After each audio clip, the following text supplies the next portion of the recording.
going, everybody? This is Darrin with GuitarControl.com bringing you this video lesson, and today I've got 3 riffs for you from Jethro Tull.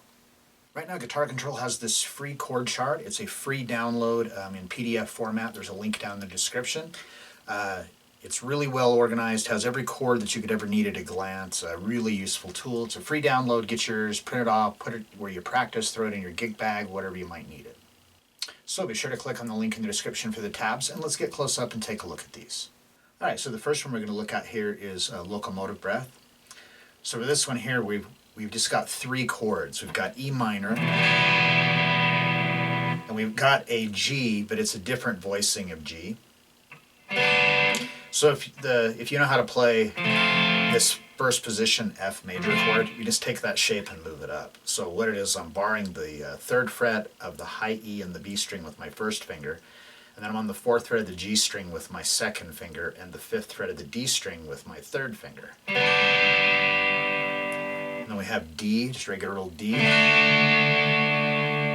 And those are the 3 chords that we've got for this. So we start off with the E minor, and it's 8th notes. So we've got 1 and 2, and then on the and 2 we're just going to do a muted strum.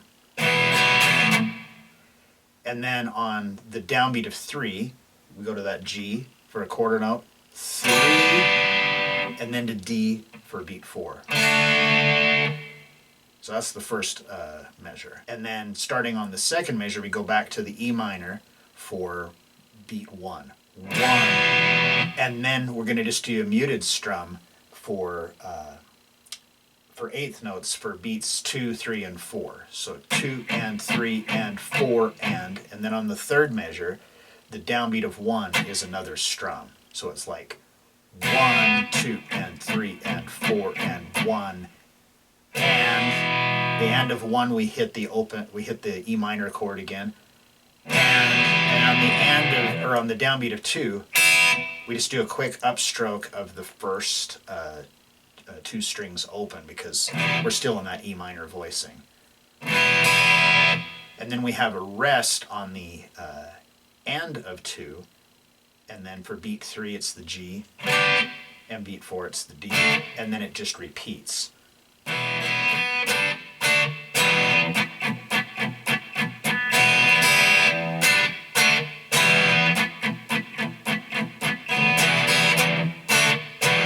That's basically the whole riff.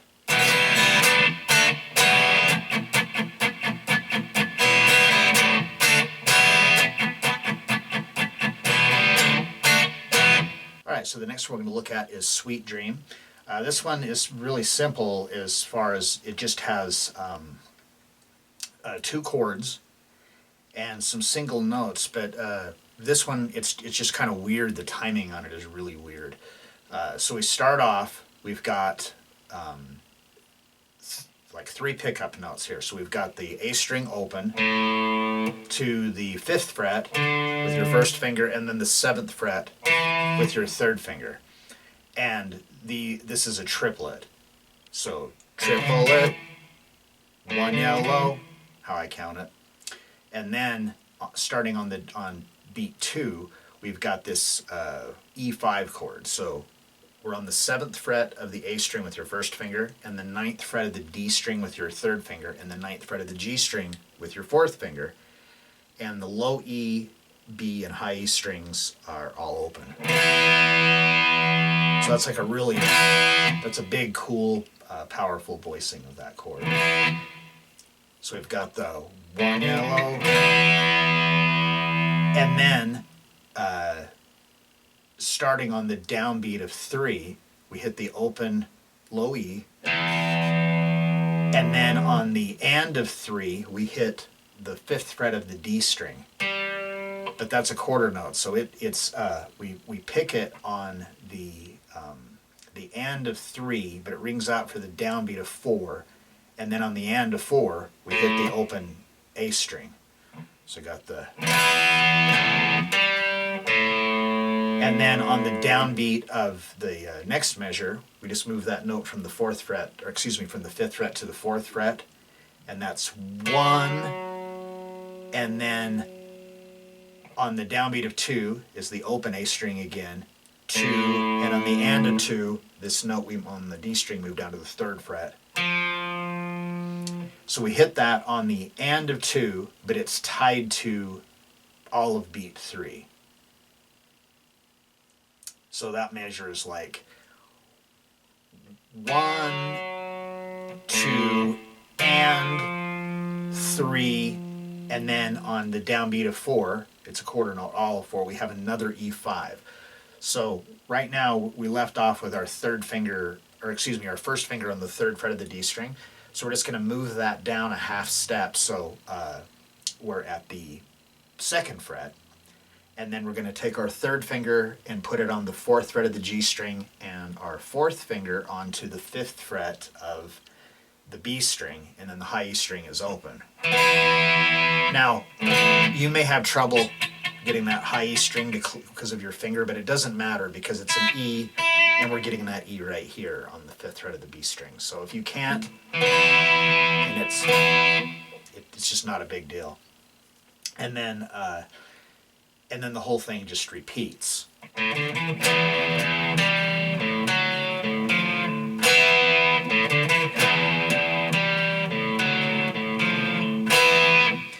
So that's it. It's really weird. Like I said, the timing on it is really strange. It's kind of a weird riff.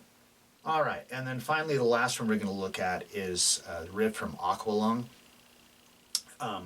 This is undoubtedly one of the weirdest guitar riffs of all time. I mean, it's a weird riff. The chord progression is really weird, but it's kind of cool. You know, I like it. I think because it is kind of weird. And then I used to always hear this song, you know, when I was a kid on the radio and stuff. All right, so we're going to start off. We're on the 5th fret of the A string with your 3rd finger. And then we're going to go to the 3rd fret of the low E with your 1st finger. And then to the 6th fret with your pinky.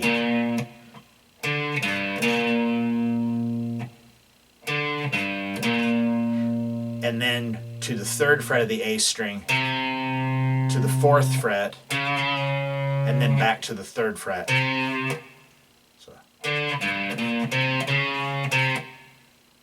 So with this we've got 1 and 2 and 3. So this is a quarter note. 4.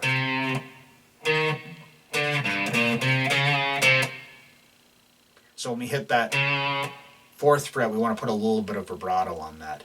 3, 4, and then we rest all of the next measure.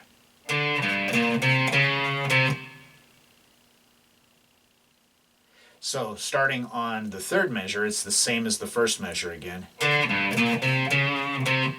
Then we're going to go to a C sharp major chord. So this is like completely made up of the we have 2 chord shapes we have to look at. We have the major bar chord with the root note being on the A string. So if you're a beginner, you probably already learned it as like a B, but we're just going to move that around. So whatever note your 1st finger is playing on the A string is what chord it is. So like for this, it starts on a C sharp, which is here on the 4th fret. So I'd be playing the 4th fret of the A string with my 1st finger and then barring the 6th fret of the D, G, and B string. So you can move that shape around wherever, and just whatever note your 1st finger is playing on the A string is what chord it is. So we've got that, and then we also have the major bar chord shape with the root note being on the low E string.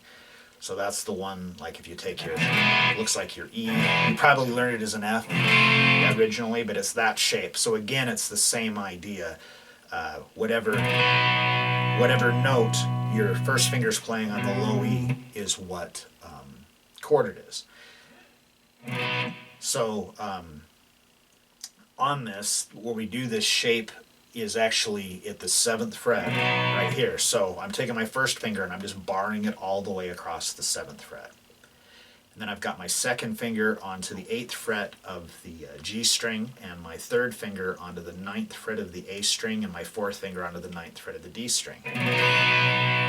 So it's just like an E major shape. I'm going to like using my first finger as a capo. So we'll have it there, and then up to the 10th fret. And those are the shapes. All right, so after the second, then we're going to move our first finger from there up to the 4th fret. So this is where C sharp is. Drop our 3rd finger on, and we've got this, we strum this on the downbeat of 1, but it's a dotted quarter note. So it's like 1, 2, and then on the and of 2 we hit it again, and then we hit it again on the downbeat of 3, and it's a half note. So it's going to ring out for beats 3 and 4. So it's like 1, 2, and 3, 4, and then we move that shape up a whole step to D sharp. So now our first finger's at the 6th fret, 3rd finger is at the 8th fret, and we hit this, we rest on the downbeat of 1, and then we strum this on the and of 1, and 2, and then on beat 3, and it's a half note. So it's like 1 and 2, 3, 4. Then we're going to move that shape up a whole step again. So now we're at the 8th fret with our first finger and the 10th fret with our 3rd. And that's measure 6, so this is an F. So now we have that same timing, well, sort of what we had before. So this is a dotted quarter note. So it's 1, 2, and 3. And then we move back down a whole step for the downbeat of 4, and then back up to F for the and of 4. So we have.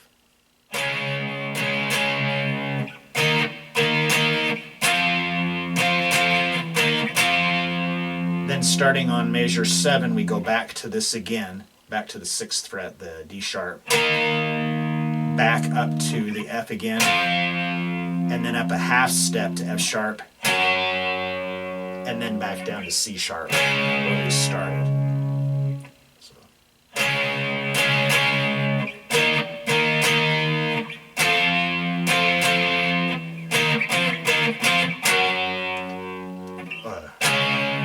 When we hit that, it's a half note, and it's on beat 3. So it takes care of beat 3 and 4.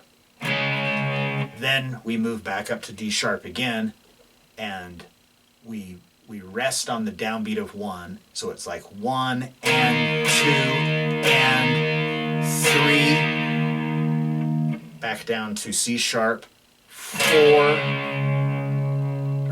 and then all the way up to the 9th fret with our first finger and the 11th fret for beat 4. And then on the next measure, 1 and back down to 7. And then this is where we switch to those other chord voicings. We have a B, so we right here at the same frets, we just switch to the major bar chord shape with the root note on the low E. And then we move it all the way up to the 10th fret, and that's beats 3 and 4. And then the whole thing would just repeat. So that strumming part.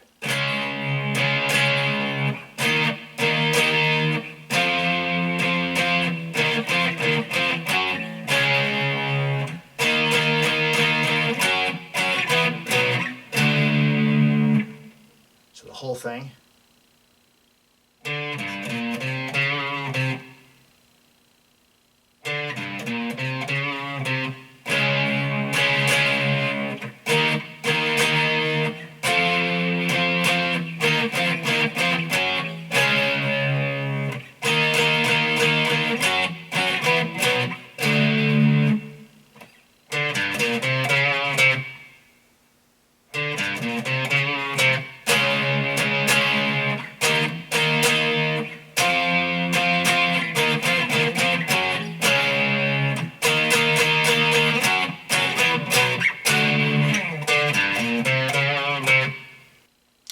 right, so there you have it, 3 riffs from Jethro Tull.